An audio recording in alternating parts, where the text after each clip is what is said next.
So we will be solving the question company accounts के question bank में. This is the second question. कुछ लोगों की books में इट्स पेज नंबर 243, कुछ के बुक्स में 241 होगा. Right. Second question in the workbook, R limited.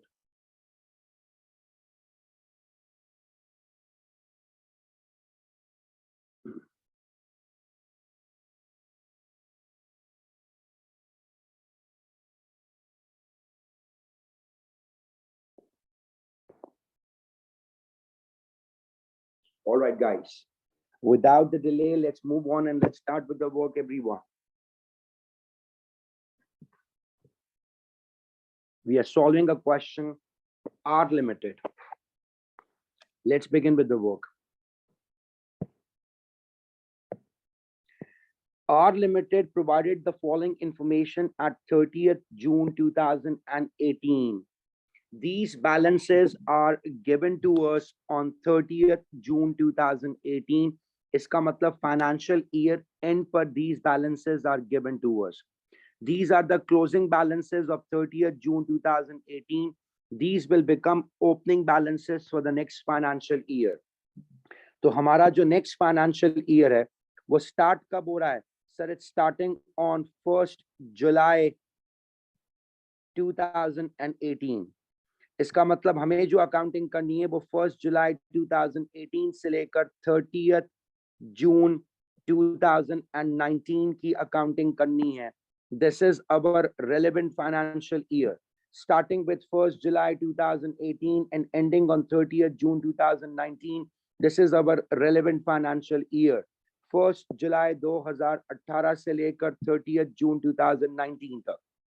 Sir, these balances are given which include number 1, 10% debentures दिए हुए हैं. Right, 10% debentures हैं 75,000 के. उस पे 10% अगर हम interest calculate कर लें तो 75,000 का 10% is 7,500. हमारी finance cost होगी. हमें हर साल 7,500 का interest pay करना है. इसके अलावा we are given with the inventory. ये लास्ट ईयर की क्लोजिंग इन्वेंट्री है. दैट मींस ये 1st जुलाई 2018 की क्या बन जाएगी? ओपनिंग इन्वेंट्री बन जाएगी. This is going to be the opening inventory. इसके अलावा हमें अदर रिसीवेबल्स में इंश्योरेंस गिवन है. Insurance of other receivables means कि this is a prepaid insurance. Other receivables या प्रीपेड एक्सपेंसेस को हम अदर रिसीवेबल्स में भी काउंट करते हैं. 1000 की इंश्योरेंस इज प्रीपेड.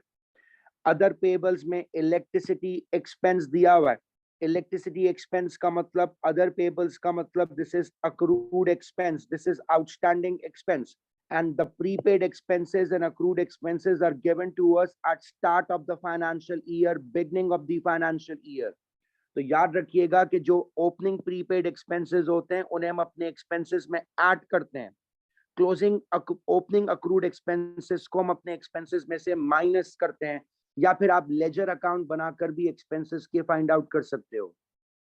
तो सर इट्स अ क्वेश्चन जहां सिंगल एंट्री का भी थोड़ा बहुत कॉन्सेप्ट इसमें इंक्लूडेड है. So we are given with debentures. The value of debentures is 75,000. Opening inventory 45,000. Prepaid insurance 1,000. Accrued electricity expense is 500. An extract from schedule of non-current asset is also given to us, and this balance is also given to us on 1st July 2018. That is beginning of the year. Land and building की cost 350,000 है. 100,000 से हम उसको revalue कर चुके हैं. Right now land and building की value is 450,000. इसी तरीके से fixtures and fittings की cost दी हुई है, that is 75,000. Accumulated depreciation is 35 and the net book value is 40,000.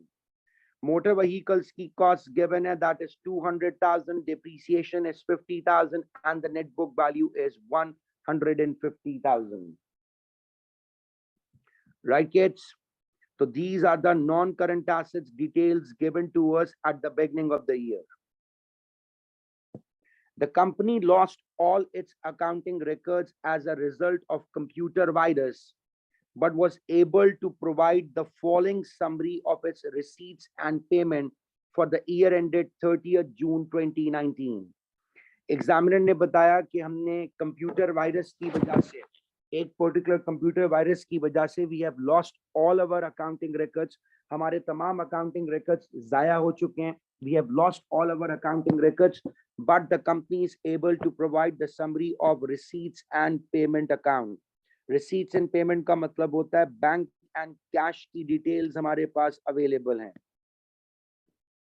We just know the details of bank and cash. बाकी सारे records हमारे चोरी या फिर जाया हो चुके हैं because of the computer virus.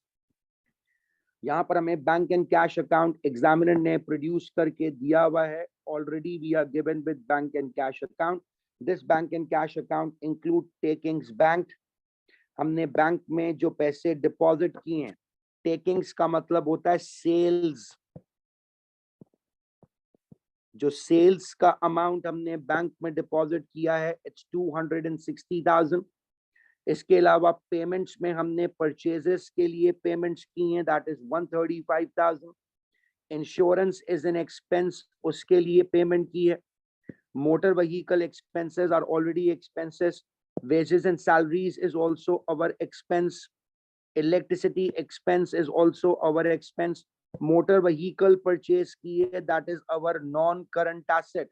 50,000 की हमने एक न्यू मोटर व्हीकल भी परचेज कर ली है. तो पहले मोटर व्हीकल की कॉस्ट 200,000 थी, अब 50,000 की एक न्यू मोटर व्हीकल भी हो चुकी है. तो cost of the motor vehicle have now increase to 250,000. इसके अलावा डिबेंचर्स का हमने इंटरेस्ट पे किया है 3750. Guys, if you look upwards, आपको 75,000 के डिबेंचर्स नजर आएंगे और उन डिबेंचर्स पर अगर आप 10% इंटरेस्ट कैलकुलेट करो तो 75,000 के ऊपर 10% का मतलब 7,500 should have been our interest expense. लेकिन यहाँ पर हमें जो इंटरेस्ट एक्सपेंस दिया हुआ है वो 3750 का गिवन है.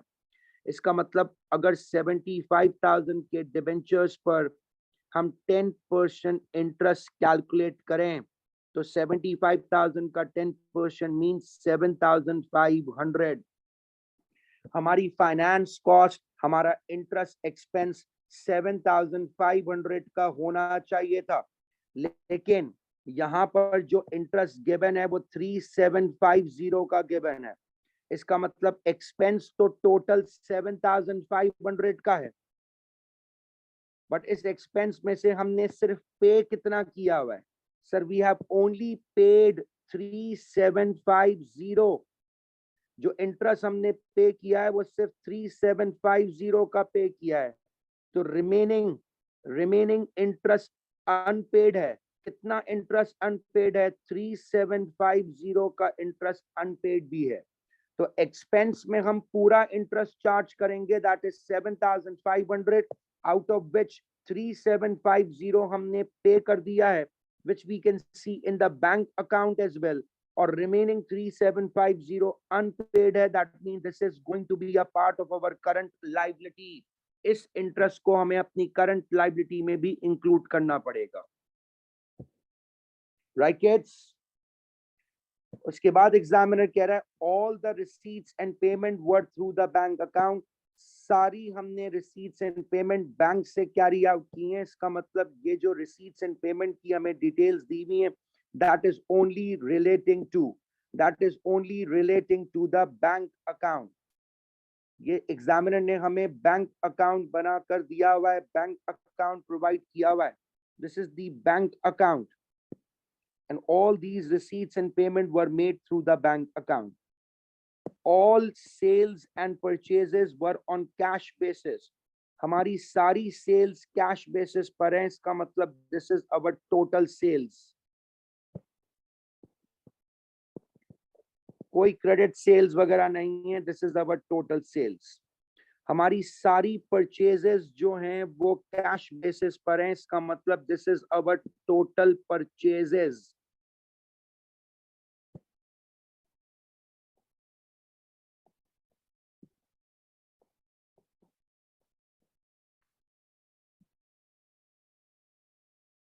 नेक्स्ट,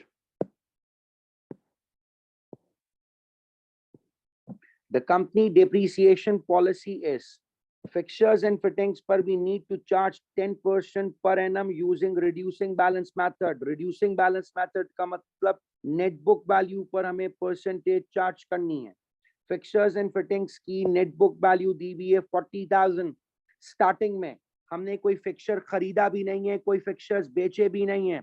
इसका मतलब फिक्सचर्स की वैल्यू 40,000 है. 40,000 पे we need to charge 10% depreciation. तो 40,000 पे 10% depreciation का मतलब 4,000 की depreciation हमें चार्ज करनी है और इस depreciation को हमें administrative expenses में चार्ज करना है. 4,000 की depreciation administrative expenses में चार्ज होगी. Motor vehicles पे we need to charge 20% using reducing balance method. Reducing balance method का मतलब again net book value पे percentage charge होगी.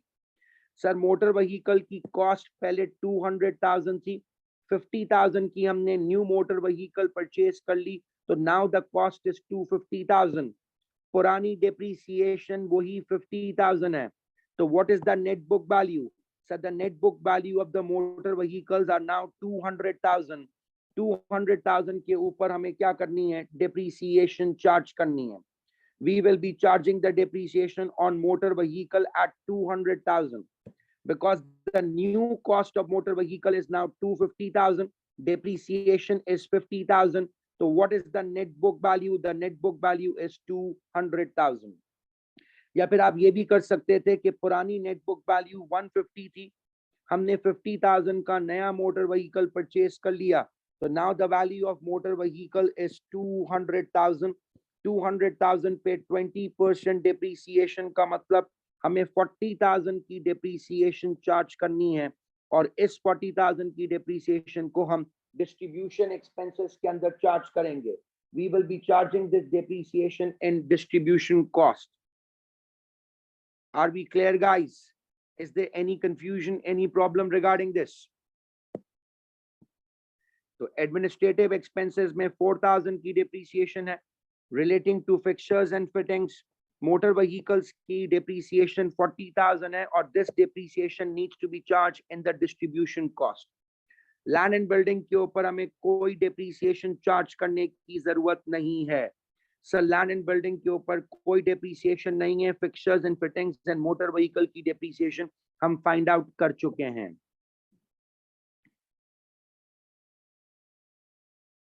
Now, all these adjustments are very important adjustments. The following information is available at 30th June 2019. Number one, inventory was valued at cost of 42,000. This is our closing inventory. Closing inventory was valued at 42,000, including damaged inventory costing 5,000. और इस closing inventory में 5,000 की एक damage inventory भी है. This could be repaired at a cost of 450 and sold for 500. Examiner कह रहा है 42,000 में 5,000 की इन्वेंट्री डैमेज है, जिसको अब हम 5,100 का सेल कर सकते हैं अगर हम उस पे 450 की कॉस्ट इंकर्ड करें. तो गाइज अगर आप लोगों को याद हो, इफ यू गाइज रिमेंबर, तो मैंने आप लोगों को इनिशियल लेवल के ऊपर इन्वेंट्री वैल्यूएशन का कॉन्सेप्ट भी सिखाया था कि inventory is always valued at lower of cost and net realisable value. हम अपनी इन्वेंट्री को या तो कॉस्ट या फिर net realisable value whichever is lower पर वैल्यू करते हैं, लोअर पर रिकॉर्ड करते हैं. तो what is the basis of inventory valuation? Inventory is valued at cost और net realisable value whichever is lower. तो आप लोगों के पास 2 मिनट हैं, जल्दी से मुझे कैलकुलेट करके बताएं क्लोजिंग इन्वेंट्री की करेक्ट वैल्यू क्या होगी. हरी up, I am waiting for the answers and kindly please इस पर मुझे आंसर्स दीजिएगा. Hurry up.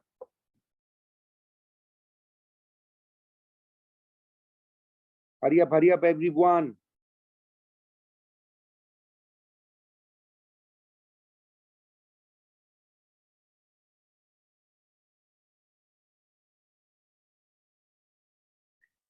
अब्दुल्ला का आंसर आ गया है, आयशा का आ गया है, महवीन ने भी आंसर दे दिया है. Everyone, I'm waiting for others. What is the value of the closing inventory? Remember the concept we have studied in the class कि inventory is valued at lower of cost and net realizable value. Very good, Ariba, very good Hania, very good Riaz. Mustafa Salman ने भी answer दे दिया है. ये तो online classes मुझे ज्यादा प्रोडक्टिव लग रही हैं. सलमान भी आंसर दे रहा है. मोहम्मद माविया ने भी आंसर दे दिया है. Most of you have given the answer. Sujal has given the answer.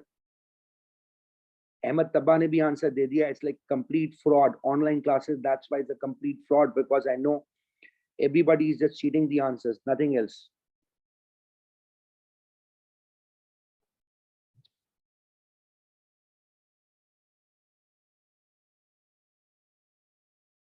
All right. So चलें वर्किंग देखते हैं कि कैसे हमें कैलकुलेट करनी है. Hamna, thank you so much. All right, let's begin with the calculation कि how are we going to perform calculation for inventory. ये इन्वेंट्री की कैलकुलेशन कैसे परफॉर्म करनी है. नाउ गाइस गौर से देखिएगा. कॉन्सेप्ट क्या है इन्वेंट्री का.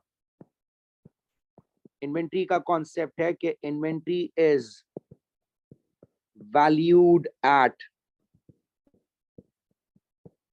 cost and NRV, whichever is lower.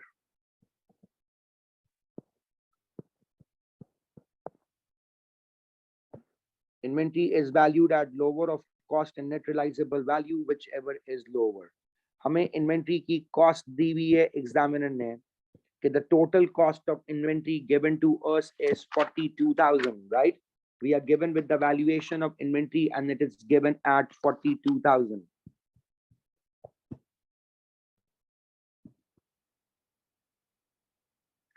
So the cost is 42,000. इस 42,000 के अंदर एक इन्वेंट्री डैमेज है. डैमेज का मतलब एक ऐसी इन्वेंट्री है जिसमें कीड़ा लग गया है. 42,000 की सारी इन्वेंट्री पे कीड़ा नहीं लगा. सिर्फ एक इन्वेंट्री ऐसी है जिसमें कीड़ा लग गया है और उसकी कॉस्ट प्राइस कितनी है. उसकी कॉस्ट प्राइस है सर 5,000.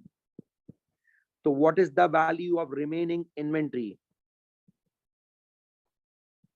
सर रिमेनिंग इन्वेंट्री की वैल्यू क्या होगी. 42 माइनस 5. रिमेनिंग इन्वेंट्री की जो कॉस्ट प्राइस है वो 37,000 है. This inventory is completely fine. ये इन्वेंट्री कंप्लीटली फाइन है. इसमें कोई मसला नहीं है. इसमें कोई कीड़ा नहीं लगा हुआ. This is completely fine product. ये जो डैमेज इन्वेंट्री है उसकी कॉस्ट प्राइस 5,000 है. बट इसकी एक्सपेक्टेड सेलिंग प्राइस क्या है. SP means expected selling price ये है कि हम इसको 5100 में बेच सकते हैं. और 5100 का भी हम उस वक्त बेच सकते हैं जब इस पे कितना खर्चा करें. इससे रिलेटेड जो एक्सपेक्टेड सेलिंग एक्सपेंस है वो एग्जामिनर ने हमें बताया हुआ है कि expected selling expense of this particular product is going to be 450. 5100 इसकी सेलिंग प्राइस है. 450 इसका सेलिंग एक्सपेंस है. तो इसकी नेट रियलाइजेबल वैल्यू क्या है. NRV net realisable value calculate करने का तरीका होता है expected selling price minus expected selling expense. तो 5100 इसकी एक्सपेक्टेड सेलिंग प्राइस है. 450 इसका एक्सपेक्टेड सेलिंग एक्सपेंस है. दैट मींस इसकी अगर हम नेट रियलाइजेबल वैल्यू कैलकुलेट करें तो this is going to be 54650. ऐसा ही है. सेम कैलकुलेट किया है मैंने. 4650 बनता है. कैलकुलेशन चेक कर लीजिएगा गाइस. 5100 minus 450.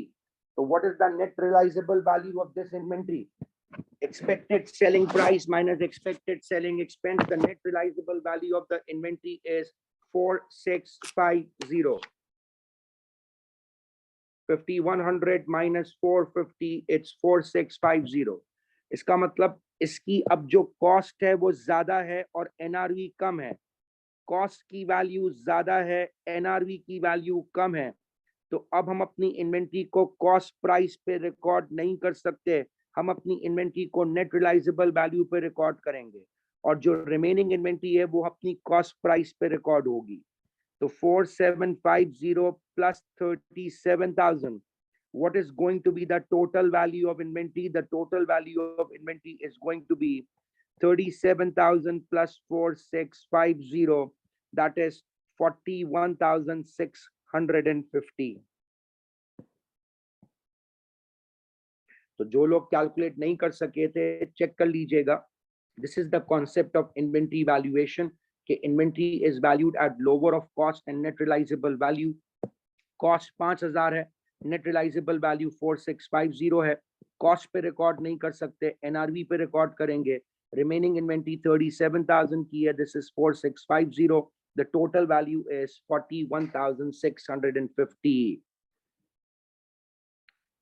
तो sir, what is the correct value of inventory? The correct value of inventory is going to be 41,650. ये हमारी क्लोजिंग इन्वेंट्री है। Next, adjustment number 2, insurance of 750 for 3 months ending. For 3 months ending 31st July was outstanding. Examiner कह रहा है कि 750 की insurance outstanding है और ये इंश्योरेंस 3 मंथ्स से रिलेट करती है और वो 3 मंथ्स एंड कब हो रहे हैं? जुलाई में। इसका मतलब ये 3 मंथ्स कौन से होंगे? सर ये 3 मंथ्स होंगे मई,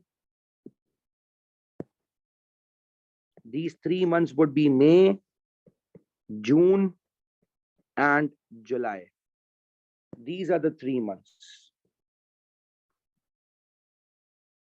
ये 3 मंथ्स ऐसे हैं जिनके बारे में एग्जामिनर ने बताया कि 3 मंथ्स की हमारी इंश्योरेंस क्या है? आउटस्टैंडिंग है। आउटस्टैंडिंग का मतलब अनपेड है। तो सर अगर देखा जाए हमारा फाइनेंशियल ईयर एंड कब हो रहा है? हमारा फाइनेंशियल ईयर एंड तो जून है। तो अगर जुलाई का अमाउंट हमने नहीं पे किया तो जुलाई तो हमारे फाइनेंशियल ईयर के अंदर फॉल करता ही नहीं है। July does not fall in the financial year. This is not relevant to current year. इसका मतलब जुलाई को हमें काउंट करने की जरूरत है ही नहीं। अगर जुलाई का मंथ आउटस्टैंडिंग है तो it does not belong to current year. हमारे करंट ईयर में कौन कौन से मंथ इन्वॉल्व करते हैं?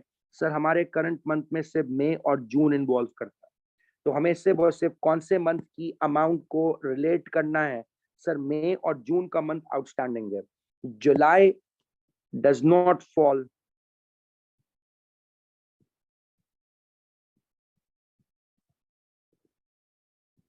in current year. तो इसे तो कंसिडर करने की जरूरत ही नहीं है because July is not belonging to current year. Current year में कौन से मंथ बिलोंग करते हैं? सर मई और जून का मंथ बिलोंग करता है करंट ईयर में। तो इन 2 मंथ्स को हमें अकाउंट फॉर करना है, मई एंड जून। जुलाई को इंक्लूड नहीं करेंगे। तो अगर 750 was relating to 3 months, 750 divided by 3 months, इसका मतलब एक मंथ का अमाउंट कितना है? 250।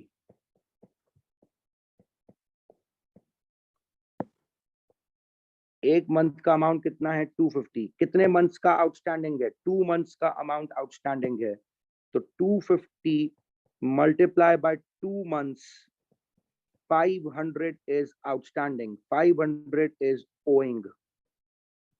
750 owing नहीं है, सिर्फ 500 owing है हमारा।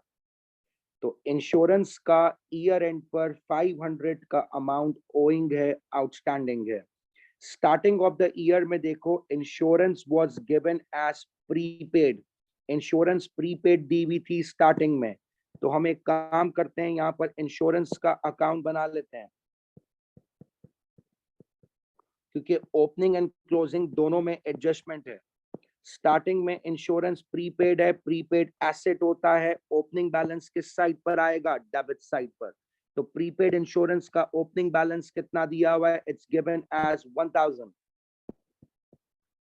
सर एंडिंग के अंदर इंश्योरेंस प्रीपेड नहीं है। There is no prepaid amount at the end of the year. Starting में इंश्योरेंस ओइंग नहीं थी, there was no opening owing, लेकिन एंडिंग में इंश्योरेंस का अमाउंट ओइंग है।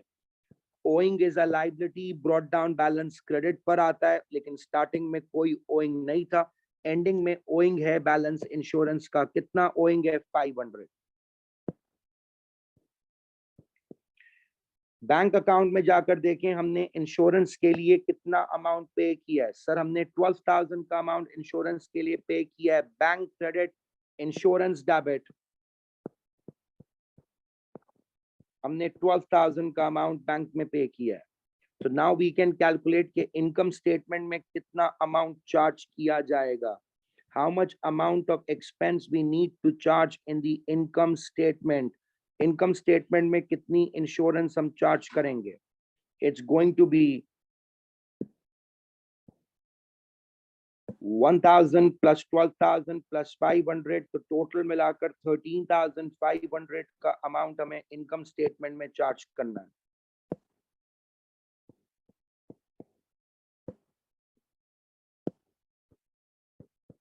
और जरूरी नहीं है कि आप ऐसे करें गाइस, आप डायरेक्टली फॉर्मूला से भी कर सकते हो कि ओपनिंग प्रीपेड को हम अपने एक्सपेंसेस में ऐड करते हैं, क्लोजिंग ओइंग को भी एक्सपेंसेस में ऐड करते हैं, तो डायरेक्टली भी निकाल सकते थे। मैंने आपको डायरेक्ट कैलकुलेशंस भी सिखाई हुई हैं और मैंने आपको लेजर अकाउंट बनाना भी सिखाया हुआ है। दोनों तरीके आपके पास हैं। जो डायरेक्टली टाइम बचाना चाहते हैं वो प्लस माइनस के जरिए कैलकुलेट कर सकते हैं, लेकिन जिन्हें प्लस माइनस में कॉन्सेप्ट क्लियर नहीं होता, they can always prepare a ledger account, तो that's completely okay. Next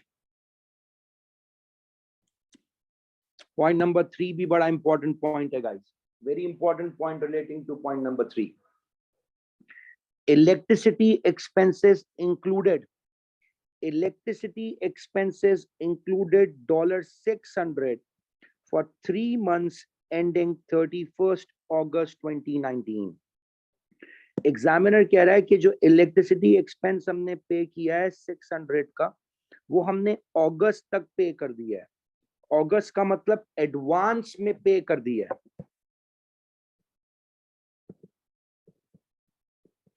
advance payment कर दी है। एडवांस पेमेंट करने का मतलब ये प्रीपेड है। कब तक पे किया हुआ है? सर अगस्त तक ये अमाउंट हमने पे किया हुआ है। 3 मंथ्स का अमाउंट अगस्त के लिए पे किया था, तो वो कौन कौन से मंथ्स होंगे? अगर 3 मंथ्स का अमाउंट हमने अगस्त के लिए पे किया है, इसका मतलब this is belonging to how many months? It is belonging to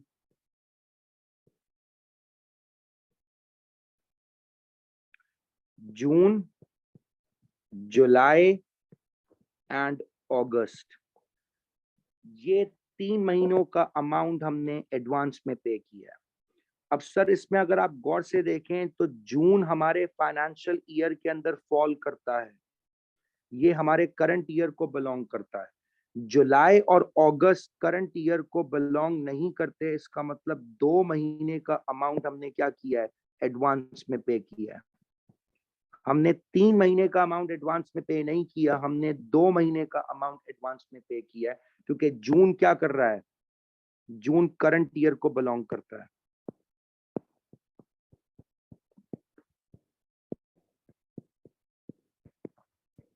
तो जो एक्सपेंस करंट ईयर को बिलोंग करता है वो तो करंट ईयर में ही रिकॉर्ड होगा, लेकिन जो नेक्स्ट ईयर को बिलोंग करता है वो हमारा प्रीपेड एक्सपेंस है, उसे हमें अपने प्रीपेमेंट में इंक्लूड करना है। तो जो 600 का अमाउंट हमने पे किया था वो 3 मंथ्स के लिए पे किया था, उसमें जून, जुलाई, अगस्त इंक्लूडेड है, लेकिन जुलाई और अगस्त का अमाउंट हमारे ईयर को बिलोंग नहीं करता। अगर हमने ये अमाउंट पे कर दिया है तो ये प्रीपेड अमाउंट है। जून का अमाउंट हमने पे किया है तो वो करंट ईयर को ही बिलोंग करता है, तो ये प्रीपेमेंट में इंक्लूड नहीं हो सकता, can not be included in prepayment.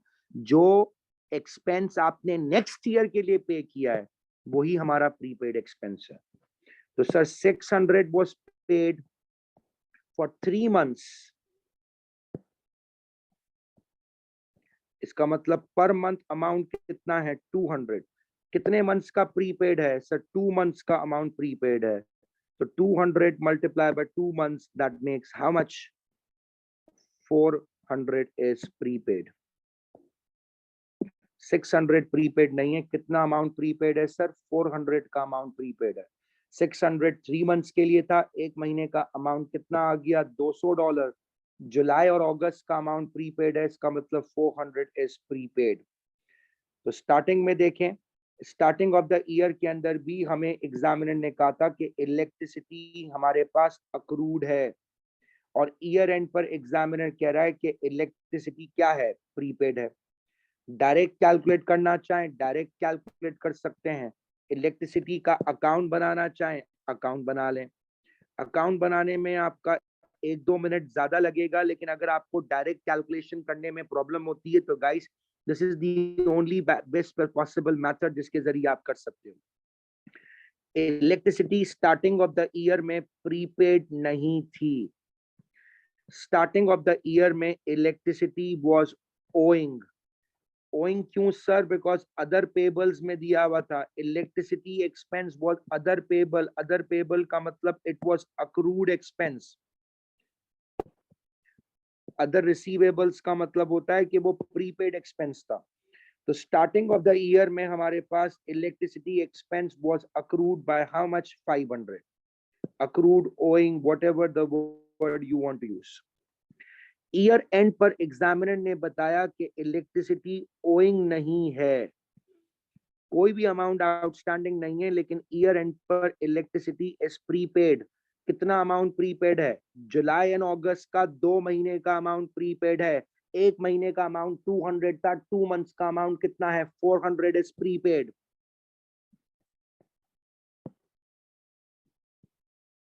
How much amount we have paid from the bank account? Bank से हमने इलेक्ट्रिसिटी के लिए कितनी पेमेंट की है? If you go and see कि इलेक्ट्रिसिटी के लिए जो अमाउंट पे किया गया है वो 2700 का अमाउंट पे किया गया है। इसका मतलब अब हम कैलकुलेट कर सकते हैं कि कितना अमाउंट हमें इनकम स्टेटमेंट में चार्ज करना है। हम इनकम स्टेटमेंट के अमाउंट की वैल्यू कैलकुलेट कर सकते हैं कि how much amount we have to charge in the income statement.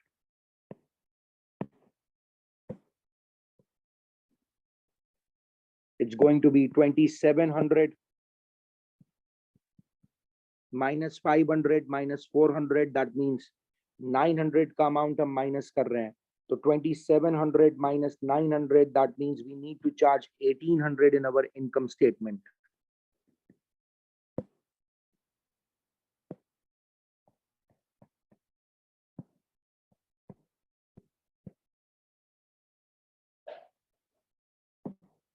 Done है guys? तो इलेक्ट्रिसिटी का और इंश्योरेंस दोनों का अकाउंट हमने प्रोड्यूस कर लिया। अब एग्जामिनर ने हमें कहा है कि इंश्योरेंस एक्सपेंस आप एडमिनिस्ट्रेटिव एक्सपेंसेस में डालोगे, बिकॉज रिमेंबर मैंने आपको बताया था जितने भी एक्सपेंसेस हैं या तो वो एडमिन की कैटेगरी में आएंगे या डिस्ट्रीब्यूशन की कैटेगरी में आएंगे। तो इंश्योरेंस को हमें एडमिन में चार्ज करना है, मोटर व्हीकल एक्सपेंसेस को डिस्ट्रीब्यूशन में चार्ज करना है, वेजेस एंड सैलरीज को 4:1 के रेशो में स्प्लिट करना है। वेजेस एंड सैलरीज का अमाउंट जाकर देखें, ट्रायल बैलेंस में दिया हुआ है 45,000। 45,000 की वेजेस एंड सैलरीज को स्प्लिट कर लें।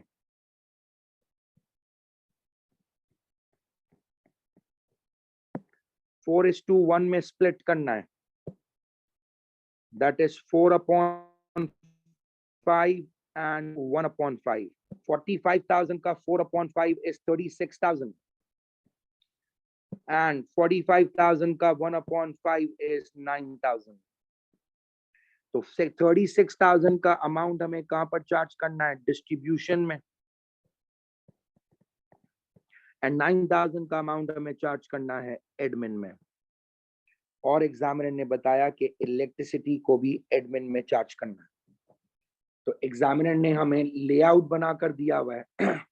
नेक्स्ट पेज पर आप देख सकते हो, आपको स्पेस दी हुई है, तो सारी वर्किंग आपको उस स्पेस में करके दिखानी है। You have to do all that working in the space provided. याद रखिएगा कि ये सारी वर्किंग आपने स्पेस में करनी है। If you look at the book, आपको नेक्स्ट पेज के ऊपर ये नजर आ जाएगा कि ये स्पेस आपको यहाँ पर दी हुई एग्जामिनर ने, you need to perform all these working in the space provided, ठीक है, आपको ये तमाम वर्किंग स्पेस में करनी है एंड फाइनल आंसर्स यहाँ पर मेंशन करने हैं। तो रेवेन्यू का अमाउंट तो सर हमें दिया हुआ है, रेवेन्यू का अमाउंट तो हम as it is put in कर सकते हैं, राइट। रेवेन्यू के अकाउंट में या रेवेन्यू के अमाउंट में तो कोई एडजस्टमेंट नहीं है, there is nothing adjustment required to perform in the revenue. तो रेवेन्यू का फिगर हम एज इट इज पिकअप कर लेंगे। Revenue means sales, so the value of sales given is 36,000, 286,000 my bad, 286,000 हमारी टोटल सेल्स हैं, तो रेवेन्यू आ गया 286,000। अब कॉस्ट ऑफ सेल्स का अमाउंट आपने कैलकुलेट करना है, जल्दी से मुझे कॉस्ट ऑफ सेल्स की वैल्यू कैलकुलेट करके बताएं everyone fast, what is the value of cost of sales?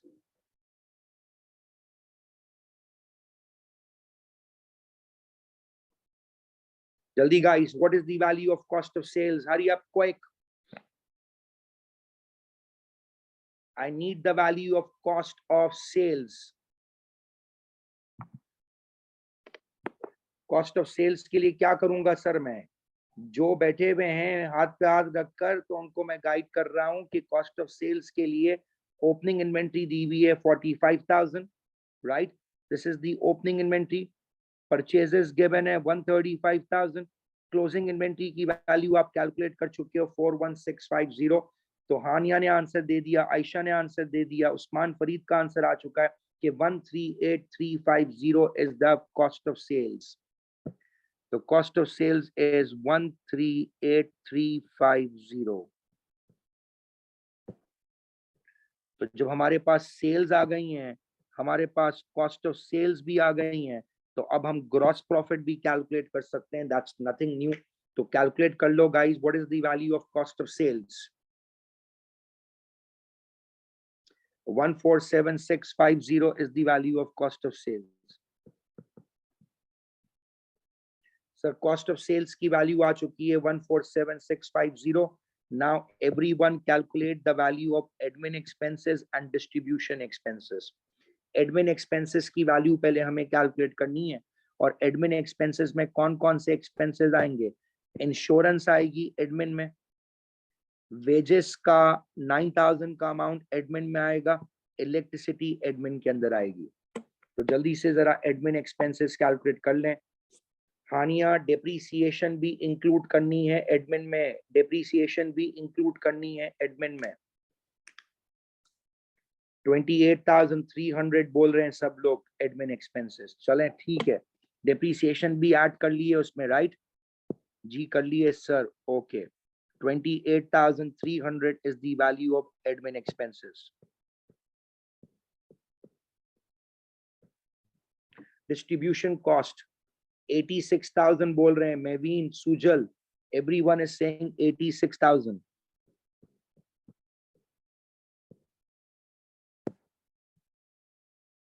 तो 147,650 minus 28,300 minus 86,000, तो we can now calculate the value of profit from operations. जल्दी से बताइएगा मुझे, what is profit from operations?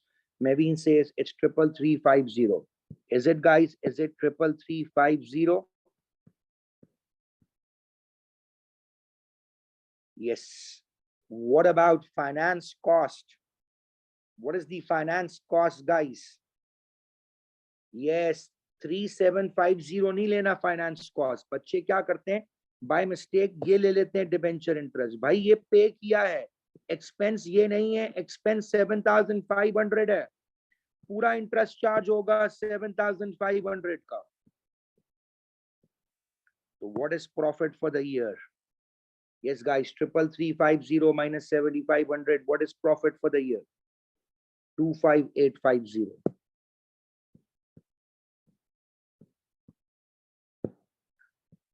तो अगर आपने एडजस्टमेंट सही कर ली बेटा, तो लेआउट तो आपको एग्जामिनर बना कर दे रहा है तकरीबन क्वेश्चंस में यार, it's much easier than the remaining या फिर different other concepts.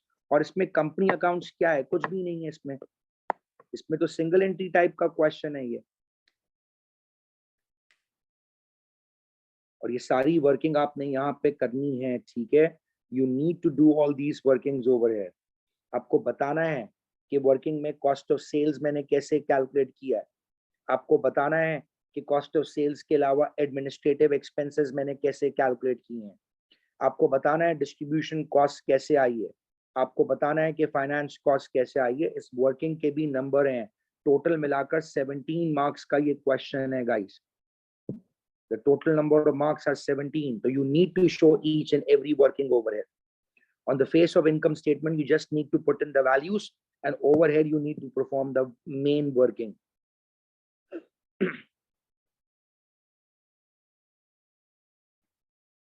Are we clear, guys? तो 30 में से 17 मार्क्स तो आपके मिल गए if you can do this thing right. और याद रखिएगा guys, 52, 50, 55 मार्क्स आपने लेने हैं सिक्योर करने के लिए। ए ग्रेड लेने के लिए आपने 55 to 56 मार्क्स लेने हैं। That's it. That's it. और जो लोग बिल्कुल पास, जिनको लग रहा है कि हमारा पास होना भी मुश्किल है, तो पास होने के लिए you just need 20 marks. That's it.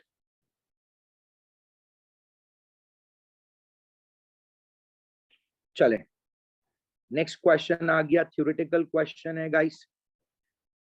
Theoretical question है, state two differences between capital reserves and revenue reserves. कौन बताएगा?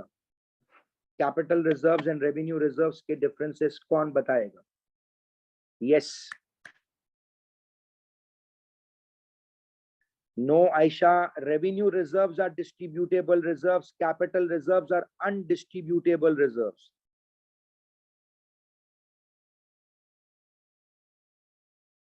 Yes. Capital reserves undistributable reserves होते हैं, उन्हें हम डिविडेंड की फॉर्म में डिस्ट्रीब्यूट नहीं कर सकते। नोट्स भी आप लोगों को दिए हुए पढ़ने के लिए, उसमें से भी पढ़ाया है, लिखवाया भी है अलग से कॉन्सेप्ट, लेकिन नहीं। यस, पहला पॉइंट हम लिखेंगे, revenue reserves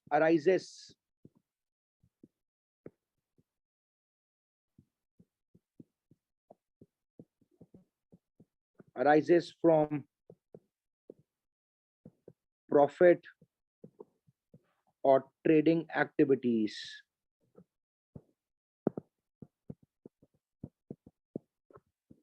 Whereas capital reserves arises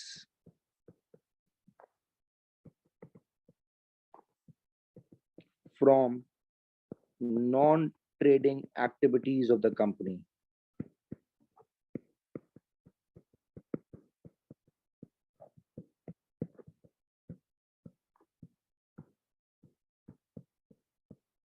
जैसे हमना ने कहा कि sir they are earned reserve. Earn क्यों? Because we have earned the profit, और प्रॉफिट में से हमने उनको क्रिएट किया। और capital reserves non trading activities of the company से अराइज होते हैं। Number 2, revenue reserves are distributable reserves.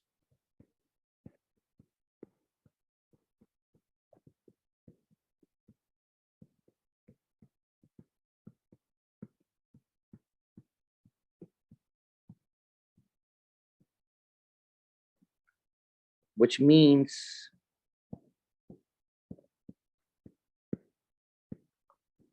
they can be used for dividend distribution.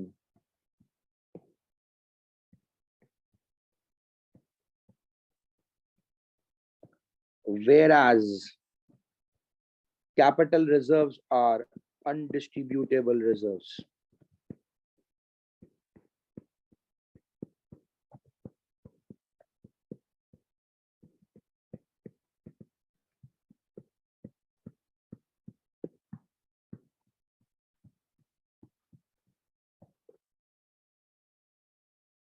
ऐसे करेंगे तो प्रॉपर आपको मार्क्स मिलेंगे गाइस, अदरवाइज नहीं। ठीक है, ये चीज याद रखिएगा।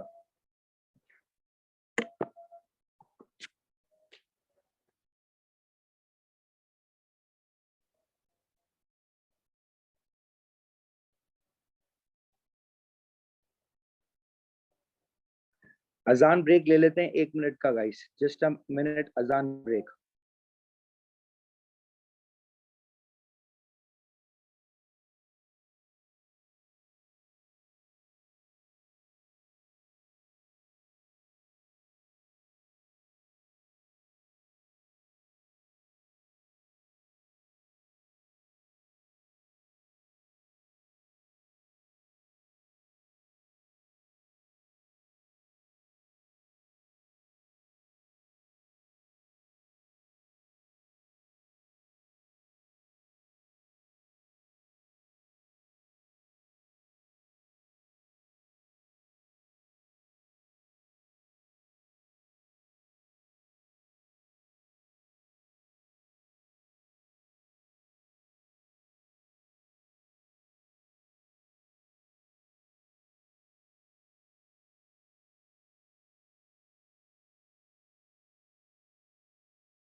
All right, guys, let's start with the work. Let's begin with the work. हमने इस क्वेश्चन में 4 मार्क्स और ले लिए हैं. We are done with this particular part as well.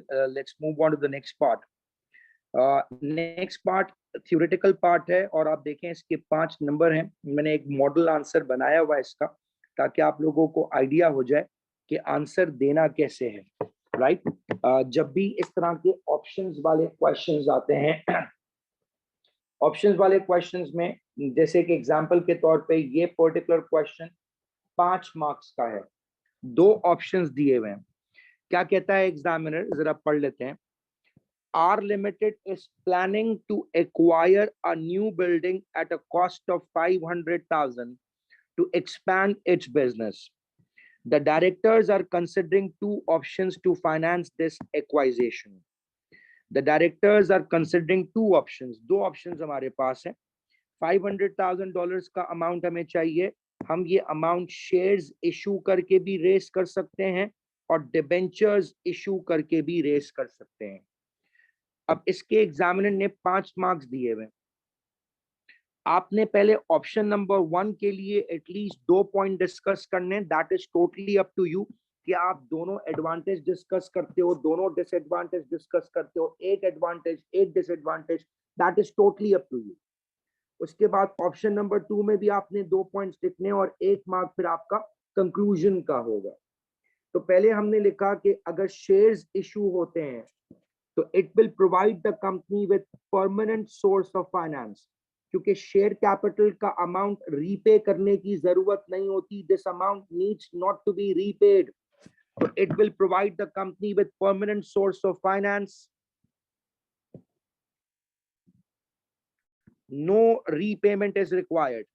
क्योंकि जब आप बोरोइंग करते हो तो बोरोइंग का अमाउंट आपको रीपे करना होता है, लेकिन इक्विटी फाइनेंस की आपको रीपेमेंट करने की जरूरत नहीं है.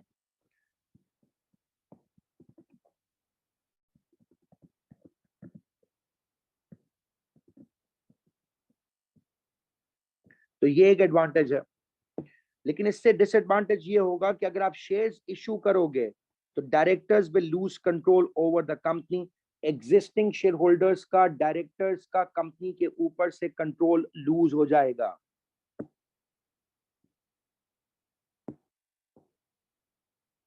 क्योंकि जब शेयर्स आप इशू करोगे तो कंट्रोल ऑटोमेटिकली नए शेयर होल्डर्स के पास भी चला जाएगा. तो हम क्या लिख सकते हैं, existing shareholders and directors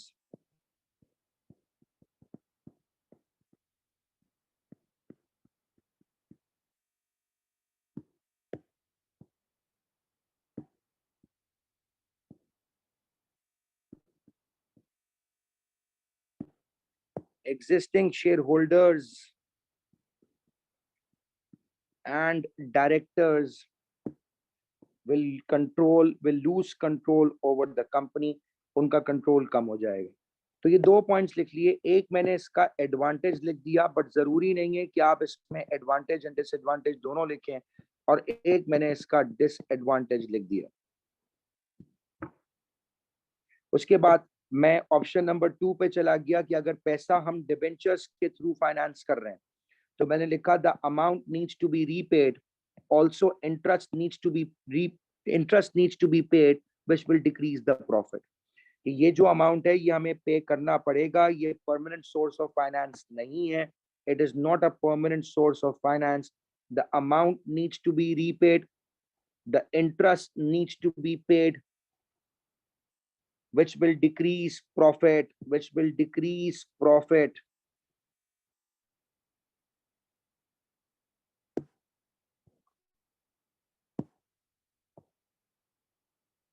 तो बोरिंग करने से हमारे पास अमाउंट हमें रीपे करना पड़ेगा, इंटरेस्ट भी देना पड़ेगा, and this will decrease the profit.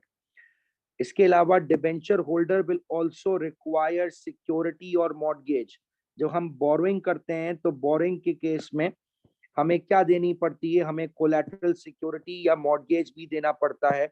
कोई चीज सिक्योरिटी के तौर पे भी रखवानी पड़ती है. तो डिबेंचर होल्डर्स में रिक्वायर सिक्योरिटी और मॉर्गेज. तो ये दूसरा पॉइंट है. इसमें मैंने दोनों ही इसके क्या डिस्कस कर दिए हैं, डिसएडवांटेज डिस्कस कर दिए हैं. और फिर नीचे मैंने इसका कंक्लूजन दे दिया। क्या दिया कंक्लूजन?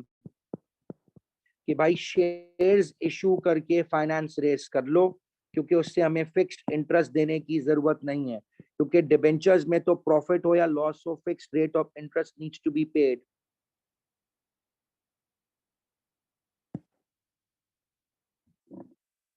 तो ये आपके ऊपर डिपेंड करता है कि आप अपने आंसर्स को कैसे लिखते हैं, लेकिन जो भी ऑप्शन से रिलेटेड हो, अगर 5 मार्क्स का है तो याद रखिएगा दोनों के आपने क्या डिस्कस करने हैं, दो फीचर्स डिस्कस करने हैं और फिर एंड में आपने अपना कंक्लूजन देना है। तो this is how you are going to give the answer. इस तरीके से आपने इसका आंसर लिखना है। नेक्स्ट पार्ट को देखिएगा guys. Are we clear on this thing? Any confusion, any problem regarding this, guys? Is there any confusion, any problem regarding this? Yes, kids.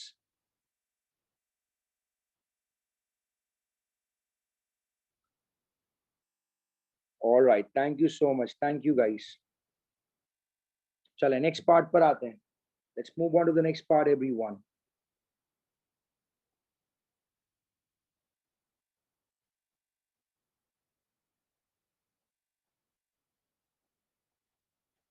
Next part में examiner क्या कह रहा है? State one advantage and one disadvantage to a business of making all sales on cash basis. अगर हम अपनी सारी sales cash basis पे करेंगे तो एडवांटेज ये है कि कोई बैड डेट एक्सपीरियंस नहीं करना पड़ेगा, क्योंकि बैड डेट कब होता है? जब हम गुड्स क्रेडिट पर बेचते हैं और कस्टमर हमें अमाउंट पे नहीं कर पाते, उस केस में बैड डेट होता है। अगर हमने सारी सेल्स ही अपनी कैश बेसिस पे कर दी है तो हमें कोई बैड डेट एक्सपीरियंस करने की जरूरत नहीं है। There is no bad dates.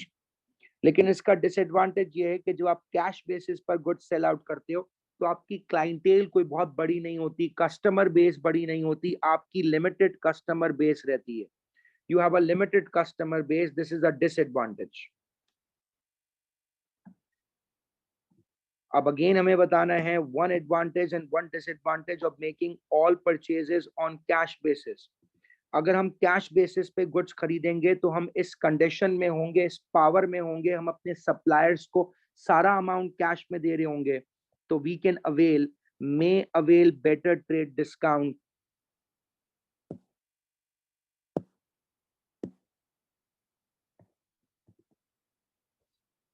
which can help obtaining purchases at lower cost. जब आप अपने सप्लायर को सारी पेमेंट एक साथ कैश में कर रहे हो तो फिर आप इस पोजीशन में होते हो कि आप ज्यादा बेटर टर्म्स एंड कंडीशन पे बार्गेन करके सस्ता प्रोडक्ट खरीद सकते हो। लेकिन इसका डिसएडवांटेज ये होगा कि जब सारे पैसे आप एक साथ दे दोगे तो गाइस ये आपकी कैश फ्लो पोजीशन को भी क्या कर सकता है? अफेक्ट कर सकता है। It can affect the cash flow position of the business. It can adversely affect the cash flow position of the business. तो ये एक सिंपल सा कॉन्सेप्ट है। तो ये क्वेश्चन रिलेटिवली कंपनी रिलेटेड नहीं है, मेरे ख्याल से must more of a journal type question है।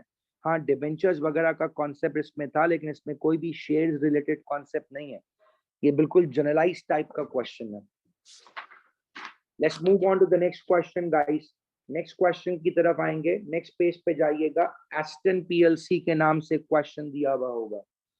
Everyone take out the next question which is given on Aston PLC. Everyone निकालिएगा नेक्स्ट क्वेश्चन। एस्टन पीएलसी का है आई गेस। पेज नंबर बता दीजिएगा मुझे। What's the page number? 246. Everyone take out page number 246. Aston PLC. Page number 246. Everyone take out page number 246. Aston PLC के नाम से you can find a question. Give me a minute, I can also take out the question.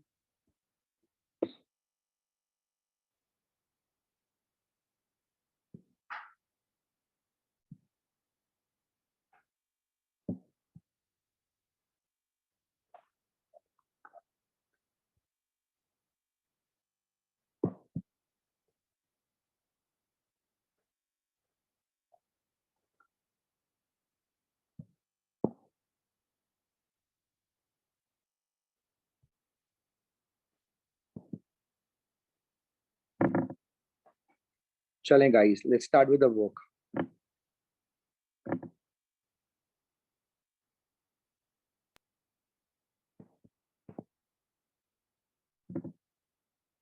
Aston PLC बहुत important question है. This is a type of a question जो मैंने ये question originally A2 का है, but मैंने इसको AS में adopt किया है क्योंकि it's a good question, understanding के लिए बड़ा अच्छा concept है इसके अंदर. और अब इसी तरह के questions आपके पास आपको recent year के अंदर भी मिलेंगे, ठीक है? तो hopefully I will be giving you an assignment relating to company accounts because जितने questions थे वो तो सब हमने cover up कर लिए हैं. अब मैं आपको एक असाइनमेंट दूंगा कल, वो आपने कंप्लीट करना होगा. You need to complete that particular assignment company account से रिलेटेड. तो कल की क्लास में हम जो प्रॉब्लम्स होंगी उनको डिस्कस कर लेंगे. अगर कोई रह गया होगा क्वेश्चन वो सॉल्व करेंगे. We will be winding up company accounts tomorrow and then we will be starting with a new topic. Friday को मैं एक्स्ट्रा क्लास लूंगा आप लोगों की, आपको अकाउंटिंग रेशियोज कवर अप करवाऊंगा. तो चलें guys, without the delay let's move on and let's start with the work. The directors of Aston PLC provided the following financial information at 1st June 2013. 1st June 2013. ये starting of the year में हमें balances दिए हुए हैं. इसका मतलब हमारा जो रेलेवेंट फाइनेंशियल ईयर है वो 1st जून 2013 से लेकर 31st मई 2014 तक है. Right, this is the relevant financial year starting with 1st June 2013 and ending on 31st May 2014. Ordinary share capital दिया हुआ है हमें. $1 उसकी par value है. 25,000 is the total value of shares. Premium का balance दिया हुआ है, that is 5,000. Revaluation reserve है 1,000. Retained earnings and 2,950. ये दोनों रिजर्व्स हमें कौन से रिजर्व्स दिए हुए हैं sir? Both of these reserves given, share premium and revaluation reserves, ये हमारे कैपिटल रिजर्व्स होते हैं. My bad, this is our capital reserves. And retain earning का जो बैलेंस है, this is the part of our revenue reserve. इसके अलावा general reserve भी रेवेन्यू रिजर्व होता है, लेकिन जर्नल रिजर्व अभी हमें नहीं दिया हुआ. This is the part of our revenue reserve. $1 क्या है? $1 शेयर की सर पार वैल्यू है, फेस वैल्यू है, नॉमिनल वैल्यू है. कंपनी ने राइट नाउ 25,000 शेयर्स इशू किए हुए हैं. अच्छा याद रखिएगा, इस क्वेश्चन में एग्जामिनर ने ट्रिपल जीरोस कॉमन लिए हुए हैं, तो हर जगह पर हम ट्रिपल जीरोस क्या ले लेंगे? कॉमन रखेंगे. Every single time we need to perform the calculation, हमें ट्रिपल जीरोस को कॉमन लेना है. लास्ट के 3 जीरोस कॉमन रखेंगे to make our calculation as per examiner, क्योंकि एग्जामिनर ने भी ट्रिपल जीरोस को कॉमन लिया हुआ है. ये सिर्फ 25,000 नहीं है, ये 25,000 है, ये 25 मिलियन है, लेकिन कैलकुलेशन को नॉर्मल रखने के लिए हमने लास्ट के 3 जीरोस को निकाल दिया है हर जगह से. चले, let's start. On 1st July 2013, भैया फाइनेंशियल ईयर कब स्टार्ट हुआ था? 1st जून 2013. ये वाकया कब आया? ये इंसिडेंट कब टेक प्लेस हुआ है? ये 1st जुलाई 2013 को टेक प्लेस हुआ है. क्या मतलब है सर? फाइनेंशियल ईयर स्टार्ट हुआ था 1st जून को and this incident have taken place on 1st जुलाई 2013. इसका मतलब फाइनेंशियल ईयर स्टार्ट होने के कितने महीने बाद? फाइनेंशियल ईयर स्टार्ट होने के 1 महीने बाद.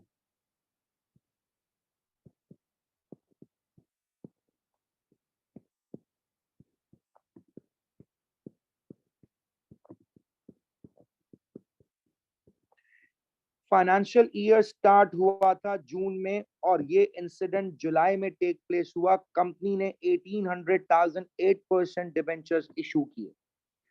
इसका मतलब हमें 12 - 1 इंटरेस्ट कितने मंथ्स का देना होगा? वी नीड टू पे 11 मंथ्स इंटरेस्ट.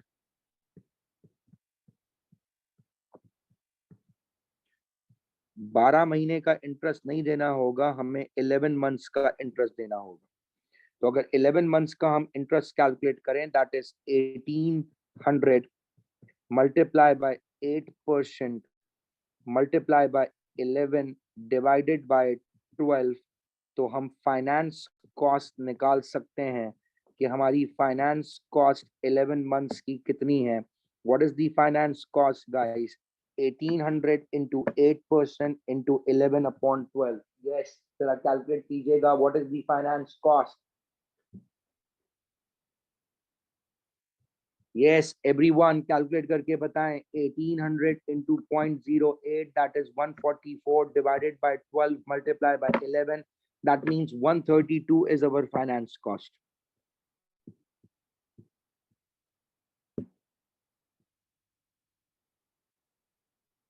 हमारी फाइनेंस कॉस्ट कितनी है सर? 132 हमारी फाइनेंस कॉस्ट है. फिर एग्जामिनर कह रहा है the tax charge for the year was 25% of profit before taxation. Right? Examiner ने पहले तो हमें प्रॉफिट फ्रॉम ऑपरेशंस बताया. What is profit from operation? Profit from operation का मतलब होता है profit before interest and tax. What is profit from operation? It means profit before interest and tax.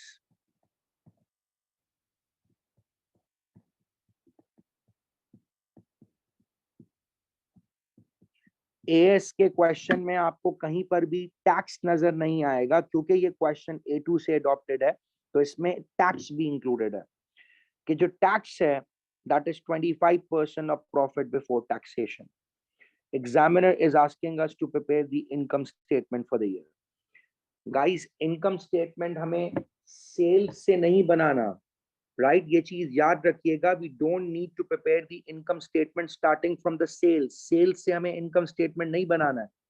We don't need to produce the income statement starting with the sales revenue. नहीं, हमें अपना income statement बनाना है profit from operation से.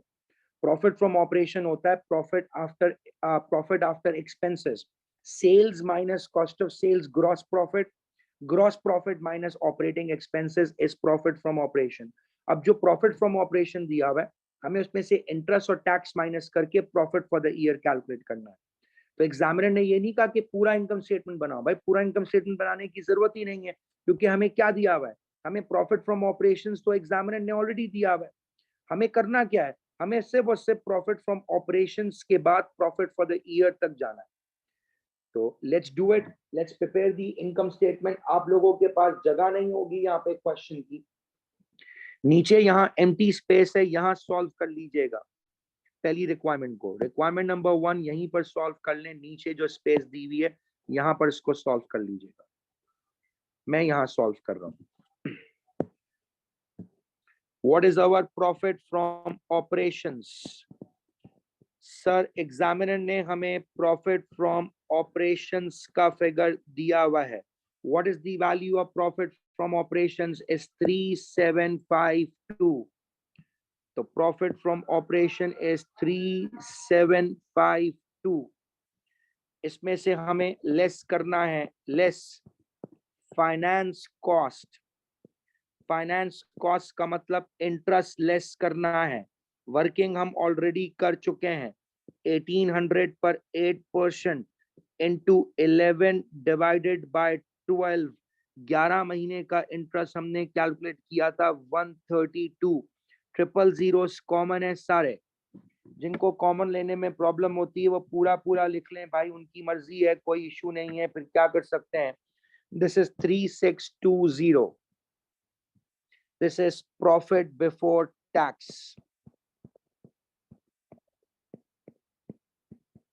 वैसे हमारे questions में tax नहीं होगा तो इसी को हम क्या कहेंगे? इसी 3620 को हम कहेंगे प्रॉफिट फॉर द ईयर. हमारे क्वेश्चंस में टैक्स नहीं होता तो this is our profit for the year. लेकिन क्योंकि इस क्वेश्चन में टैक्स है तो हम इसको प्रॉफिट बिफोर टैक्स कहेंगे. उसमें से टैक्सेशन माइनस करेंगे. कितनी टैक्सेशन चार्ज करनी है? 3620 के ऊपर एग्जामिनर ने कहा है 25%. प्रॉफिट बिफोर टैक्स का 25% टैक्स है. 3620 into 0.25, that is 905 is the value of tax. 3620 minus 905, so you will get 2715. 2715 is our profit for the year.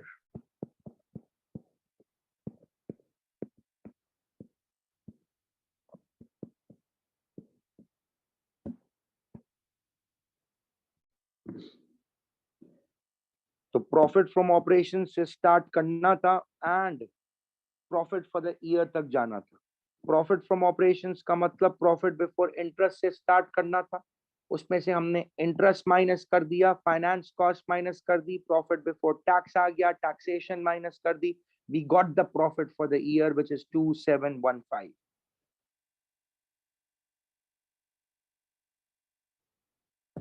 Are we clear on this thing, guys? Any confusion, any problem?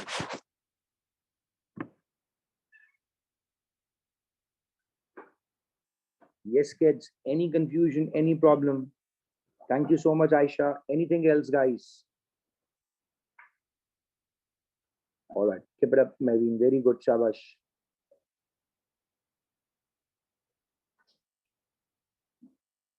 All right. Thank you, everyone. Let's begin. आगे क्या है? Sir आगे examiner ने हमें business की कुछ transactions दी हुई हैं. बिजनेस की कुछ इंपॉर्टेंट ट्रांजैक्शंस दी हुई हैं और उन ट्रांजैक्शंस के बारे में एग्जामिनर ने हमें बताया हुआ है. These are the transactions which a business have carried out during the year. कि ये कुछ ऐसी ट्रांजैक्शंस हैं जो बिजनेस ने कैरी आउट की हैं. उन ट्रांजैक्शंस की एग्जामिनर ने हमें डिटेल्स प्रोवाइड की हुई हैं.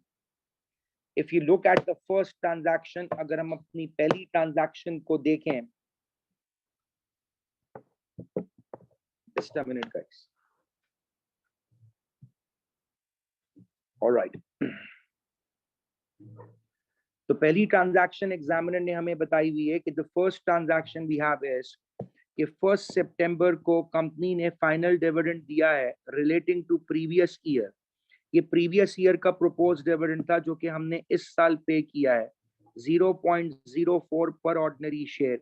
हमने 1 सितंबर को ये डिविडेंड पे किया है. जल्दी से मुझे कैलकुलेट करके बताएं इसकी अकाउंटिंग एंट्री क्या बनेगी. Hurry up, I am waiting for the answers. Please मुझे इनकी अकाउंटिंग एंट्रीज बतानी है आपने कि what is going to be the accounting entry of these transactions. Hurry up.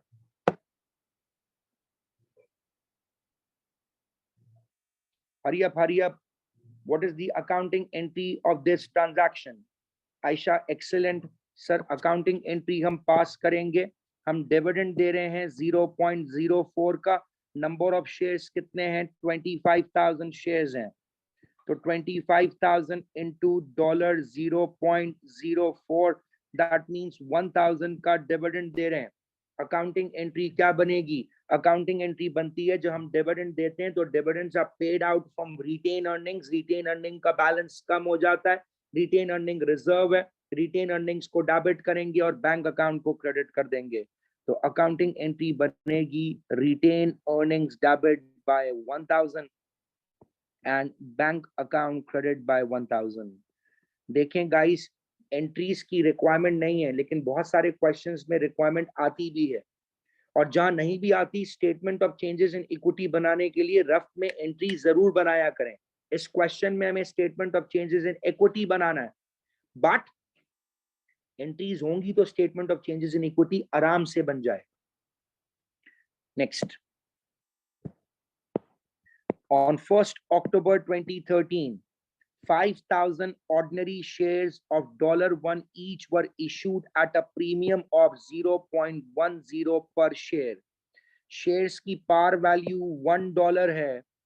यहां पर भी एग्जामिनर ने बताया कि पार वैल्यू 1 है लेकिन हम 5,000 शेयर्स 0.10 प्रीमियम पर इशू कर रहे हैं. जल्दी से मुझे इसकी अकाउंटिंग एंट्री बनाकर बताएं what is going to be the accounting entry of this transaction. Hurry up. Aisha, very fast, Aisha. Hamza Suleman की एंट्री. हमजा, अमाउंट नहीं लिखा है आपने. अमाउंट नहीं लिखा है. अमाउंट भी चाहिए मुझे.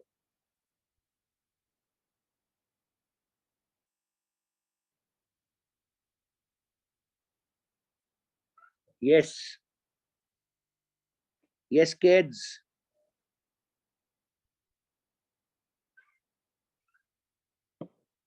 कहाँ गए बाकी चैंपियंस भाई, कहाँ हैं?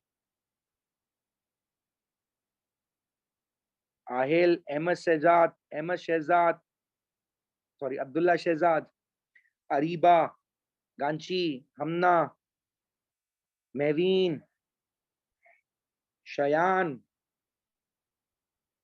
अहमद तब्बा साहब भाग गए देखें,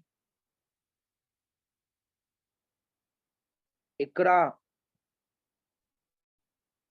जी अरीबा डेबिट होगा लेकिन अमाउंट भी तो लिखनी है।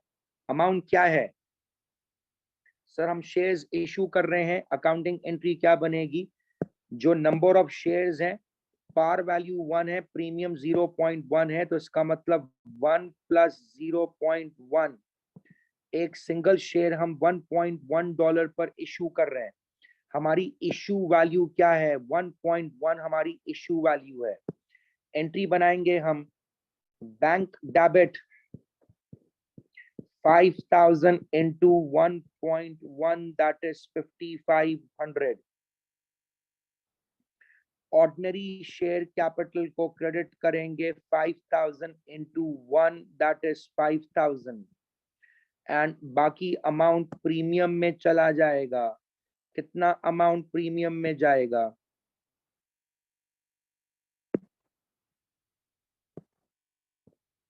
Bank debit 5,500, ordinary share capital credit by 5,000, and SP means share premium 5,000 into 0.1, 500 premium में भी चला जाएगा। Bank balance is increasing, ordinary share capital is increasing, premium is also increasing. तो $1 पार वैल्यू है, 0.1 प्रीमियम है, तो 1.1 is what? The issue value is 0.1। यहां बना ली इसकी एंट्री हमने। Next,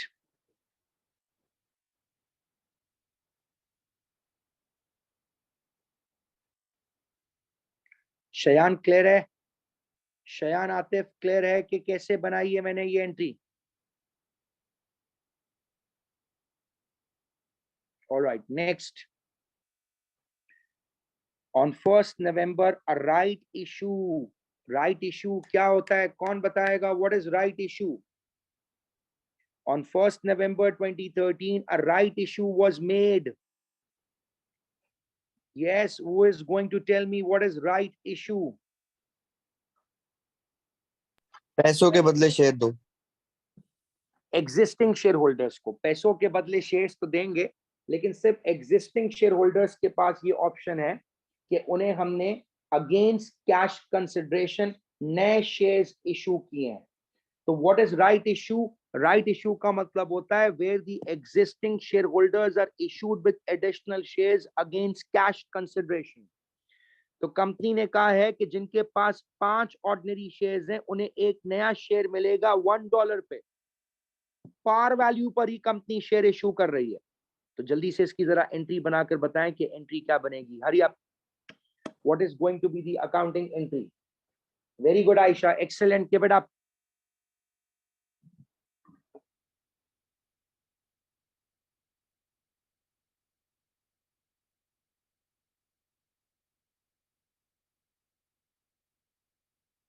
Usman Fareed, good, shabash. I need answers from others as well, quick.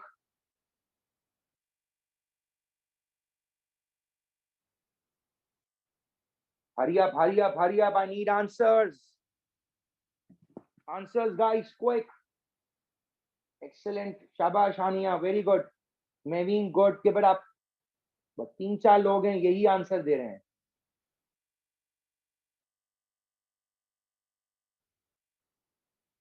Try करो Shayan, try करो।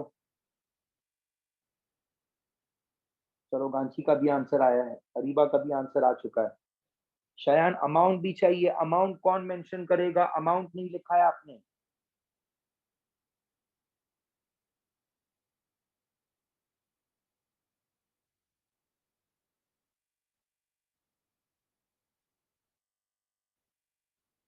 शाबाश सुजल।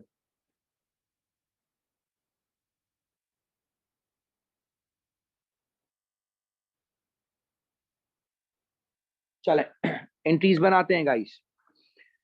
राइट इशू किया है हमने किस बेसिस पे? 1 for every 5।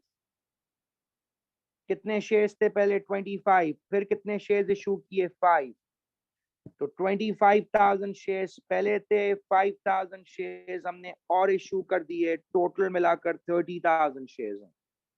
डिसाइड ये हुआ जिनके पास 5 है उनको एक नया शेयर देंगे।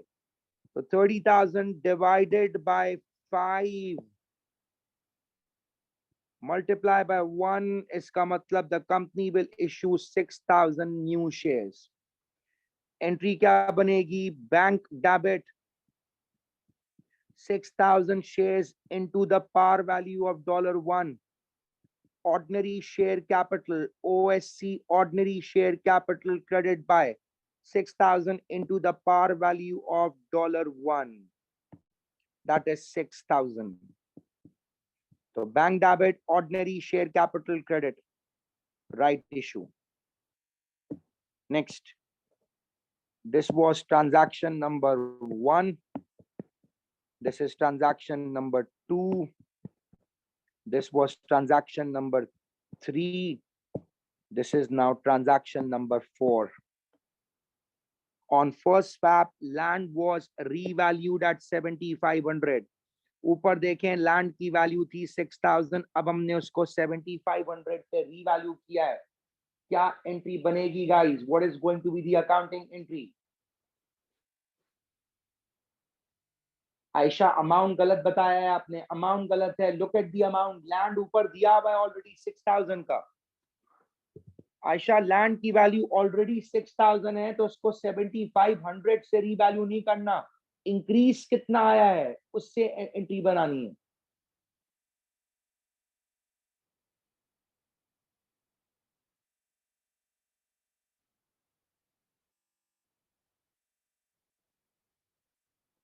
सर लैंड की वैल्यू दी हुई है हम लोगों को 6,000, उसको 7,500 पे लेके जा रहे हैं। तो 7,500 माइनस 6,000 पुरानी वैल्यू है, 1,500 से लैंड की वैल्यू बढ़ रही है। तो एंट्री बनेगी land debit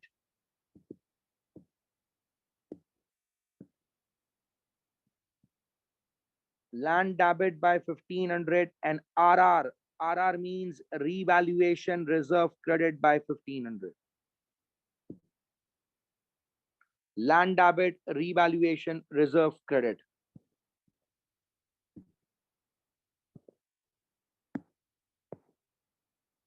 Number 5, an interim dividend. Interim dividend का मतलब होता है कोई भी ऐसा dividend जो company during the year issue पे करती है। Interim dividend of 0.03 per ordinary share was paid. जितने भी ऑर्डिनरी शेयर्स हैं उन सब पे 0.03 का डिविडेंड दिया जाएगा। बताएं एंट्री क्या बनेगी guys? What is going to be the accounting entry of this transaction?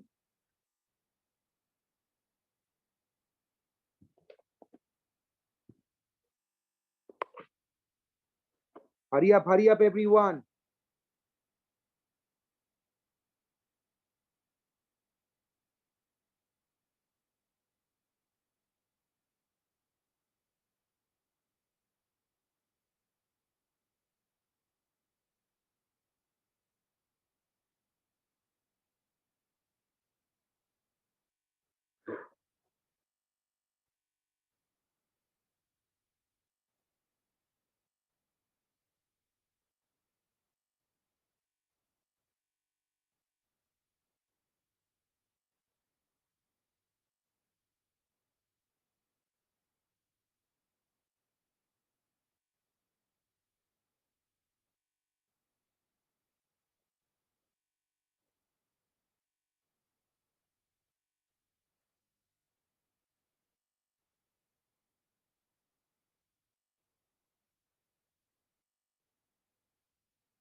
गलत कैलकुलेट किया है अब्दुल्ला, अपने डिविडेंड की वैल्यू गलत कैलकुलेट की है। Haniya the value of dividend is wrong.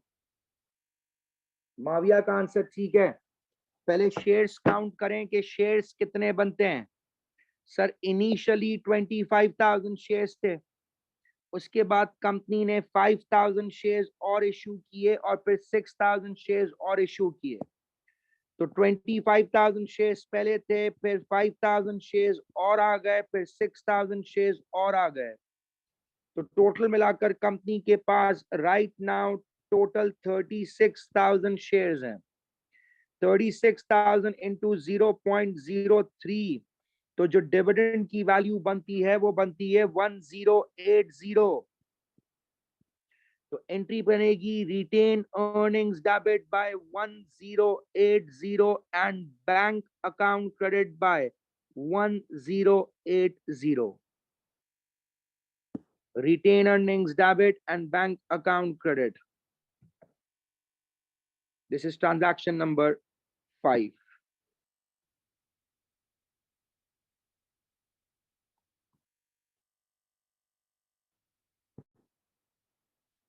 Next, transaction number 6. On 1st March 2014, a transfer of 500 was made from retained earnings to newly formed journal reserve. Journal reserve में amount transfer किया है हमने। Accounting entry क्या बनेगी? Journal reserve में amount कहां से transfer करते हैं? रिटेन अर्निंग से। बिल्कुल ठीक है उस्मान, एंट्री बनेगी रिटेन अर्निंग्स डेबिट।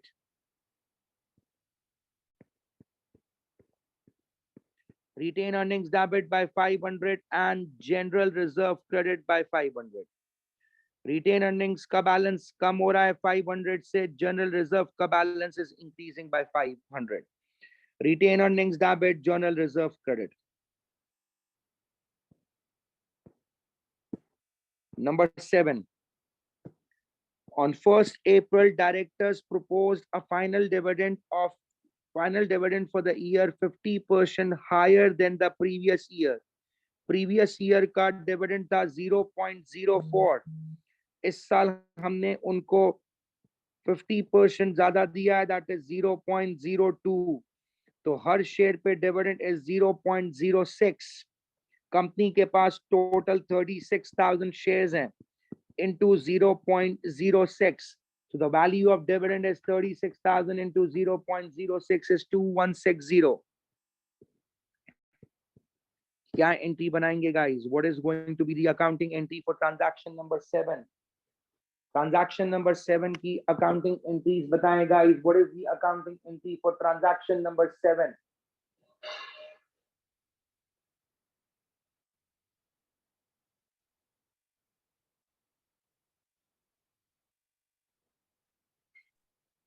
सर ये प्रपोज किया तो ये रिकॉर्ड तो नहीं होगा ना इस साल?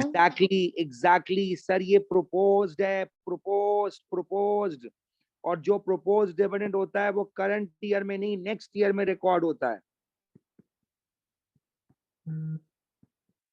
बाकी लोग एंट्री बनाने के चक्कर में लगे हुए हैं, क्योंकि जब proposed dividend होता है तो वो करंट ईयर में रिकॉर्ड नहीं किया जाता, वो नेक्स्ट ईयर में रिकॉर्ड होगा। अब गाइस नेक्स्ट पेज पे देखें, आपको statement of changes in statement of changes in equity दिया हुआ है, जल्दी से उसको कंप्लीट कर लें। हरी अप जल्दी से statement of changes in equity complete करना है, फास्ट।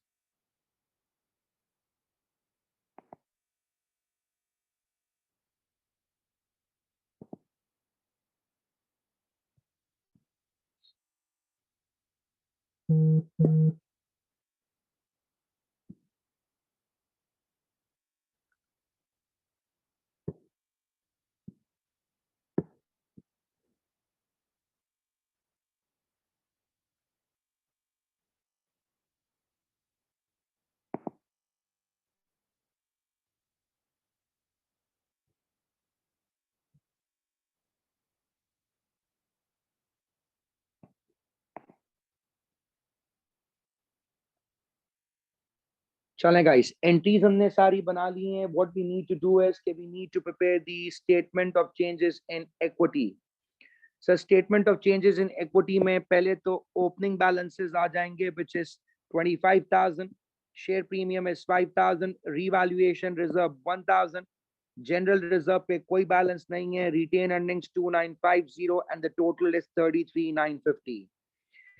पहली एंट्री में हमने डिविडेंड दिया है, डिविडेंड इज 1000, रिटेन अर्निंग से हमें डिविडेंड माइनस करना है, फाइनल डिविडेंड पे किया, the value of retain earnings will decrease by 1000 and so is the total equity will also decrease by 1000. उसके बाद सेकेंड एंट्री में हमने न्यू शेयर्स इशू किए, न्यू शेयर्स इशू करने पर बैंक डेबिट हो गया 5500 से, शेयर कैपिटल 5000 से बढ़ रहा है, प्रीमियम 500 से बढ़ रहा है, तो न्यू इशू में sir ordinary share capital is increasing by 5000, premium is increasing by 500, बाकी जगहों पर कोई इम्पैक्ट नहीं है, total equity is also increasing by 5500.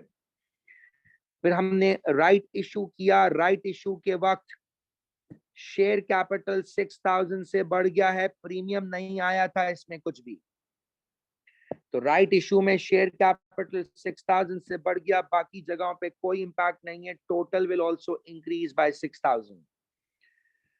फिर हमने लैंड को रीवैल्यू किया 1500 से, रीवैल्यूएशन रिजर्व में 1500 का अमाउंट चला गया है, तो रीवैल्यूएशन रिजर्व में 1500 का अमाउंट गया है, revaluation reserve will increase by 1500, बाकी किसी जगह पर कोई इम्पैक्ट नहीं है, total will also increase by 1500. उसके बाद सर हमने interim dividend pay किया which was 1080, this will be paid out from retained earnings, so the value of retained earnings decreased by 1080, retained earning का balance 1080 से कम हो गया, total equity will also decrease by 1080. उसके बाद transfer to general reserve, general reserve में amount transfer किया है sir, general reserve में 500 का अमाउंट ट्रांसफर हुआ है, रिटेन अर्निंग्स का बैलेंस कम हो जाएगा 500 से, एंड जनरल रिजर्व का बैलेंस 500 से बढ़ जाएगा, तो 500 हमने जनरल रिजर्व में ट्रांसफर किए, that was increase by 500, retain earnings 500 से कम हो गया, टोटल पे कोई इम्पैक्ट नहीं है. इसके अलावा statement of changes in equity में हम अपना करंट ईयर का प्रॉफिट भी ट्रांसफर करते हैं, विच इज 2715 रिटेन अर्निंग्स में ट्रांसफर हो जाएगा profit for the year, and this is how you can calculate the closing balances. हम अपने एंडिंग बैलेंसेस कैलकुलेट कर सकते हैं.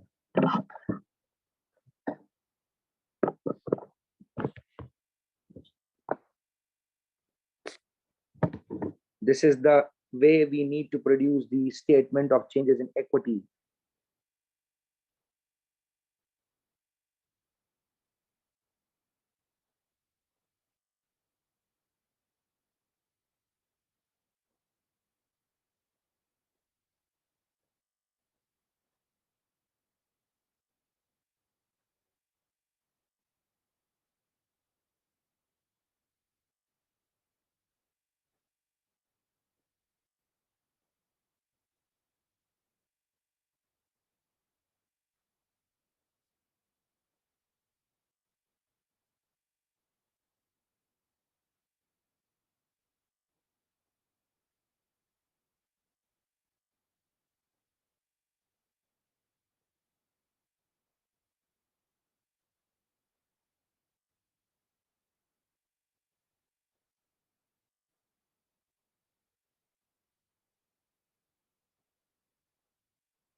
Done, kids?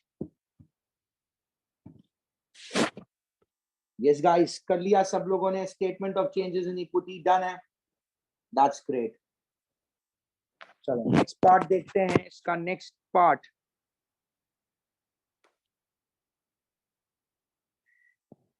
explain the treatment of the final proposed dividend on 1st April 2014.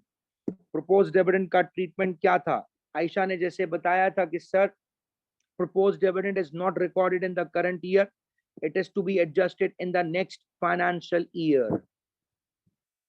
तो क्या लिखेंगे इसका answer?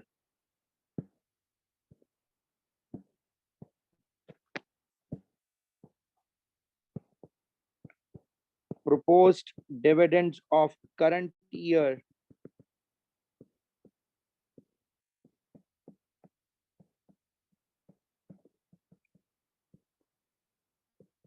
are non-adjusting events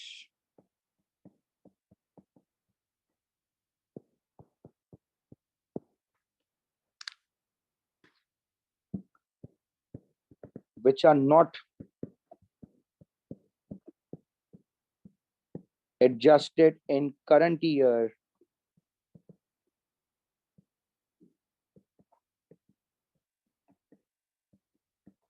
but rather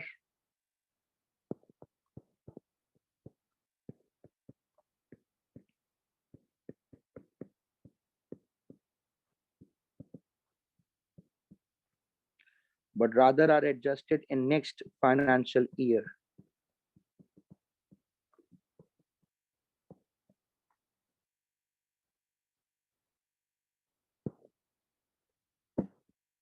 Number D. C का आंसर क्या है? Proposed dividends of current year are non-adjusting events which are not adjusted in current year, but rather are adjusted in the next financial year. But rather are adjusted in the next set of financial statement भी लिख सकते हैं. But rather are adjusted in the next set of financial statements.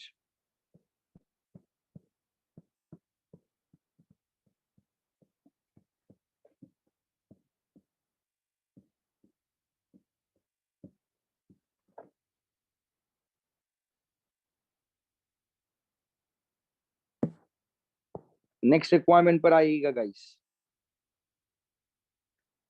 The directors are hoping to expand the business. They are planning a bonus issue. भाई expansion के लिए we need funds. Expansion के लिए हमें funds चाहिए, पैसे चाहिए. They are planning a bonus issue of 1 new share for every 5 shares held on 31st May. Explain what is meant by bonus issue and also explain whether it will help in the expansion plan of the business. क्या bonus issue हमें expansion में help कर सकता है? नहीं sir, क्योंकि वो source of finance नहीं है. तो पहले आपने इसका आंसर लिखना है, बोनस इशू की डेफिनेशन लिखनी है. Bonus issue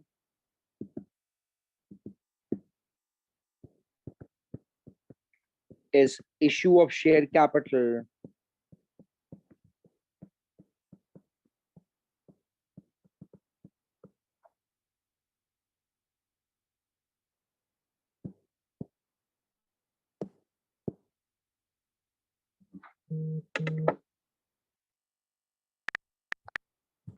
bonus issue is issue of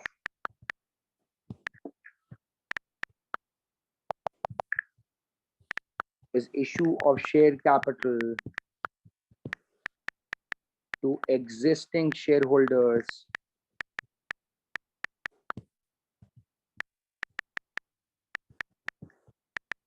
without any cash consideration.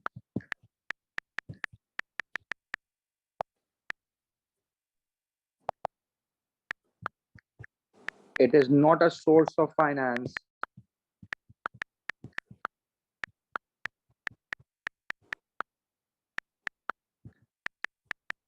Rather, it is a reward to shareholders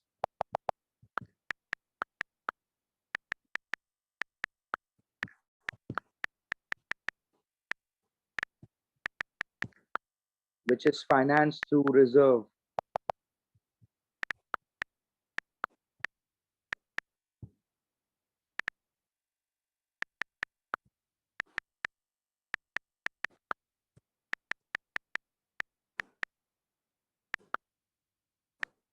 Since it is not a cash inflow,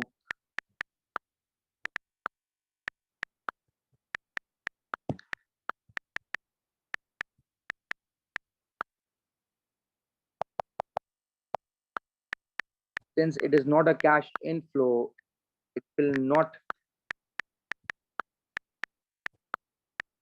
help in expansion of business.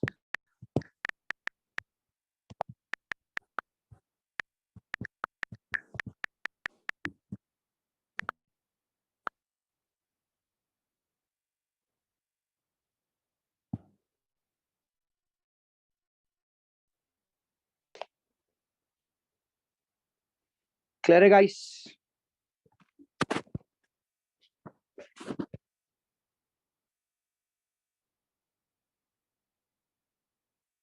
Now please देखिएगा guys कि what are the remaining questions left. और कौन से questions हैं जो रह गए हैं जो अभी तक हमने नहीं solve किए हैं इस workbook में. Is there any question left? Sir, Aston PLC के बाद next question देखिएगा. What is the next question given? The next question is Rebuild Limited. क्या Rebuild वाला question हमने कर लिया है? Please मुझे बताइएगा guys. Yes sir, Rebuild कर चुके हैं. Rebuild के बाद M Limited है. क्या हमने M Limited वाला question भी कर लिया है? Aisha, are we done with M Limited as well? बोलिएगा जरा please Ayesha, are we done with M Limited as well? Yes sir. कर लिया है. M Limited भी कर लिया है आपने, ठीक है. होमवर्क तक सर आपने डिस्कस नहीं किया, ठीक है, हम लोग इसको डिस्कस भी कर लेंगे M Limited को. It was homework, okay. और M Limited के बाद लास्ट क्वेश्चन देखिएगा, part of the equity of the company जो दिया हुआ है. लास्ट क्वेश्चन इसका क्या वो कर लिया है हमने? That was also homework. तो कल इन दोनों होमवर्क के क्वेश्चंस को हम लोग डिस्कस करेंगे क्लास में, and we will be winding up this topic. और फिर फ्राइडे वाले दिन I will be starting with ratios with you guys, ठीक है? तो take very good care of yourself, अपना ख्याल रखिएगा guys. See you tomorrow, take care, Allah हाफिज. अगर कोई क्वेश्चन है तो प्लीज पूछ सकते हैं.